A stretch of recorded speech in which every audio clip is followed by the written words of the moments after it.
क्षमस्व भगवत्यम्ब क्षमाशीले परात्परे शुद्धसत्त्वस्वरूपे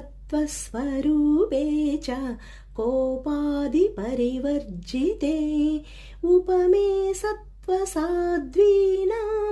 देवीनां देवपूजिते त्वया विना जगत्सर्वं मृततुल्यं च निष्फलं सर्वसम्पत्स्वरूपा त्वं सन्तुष्टा सर्वरूपा।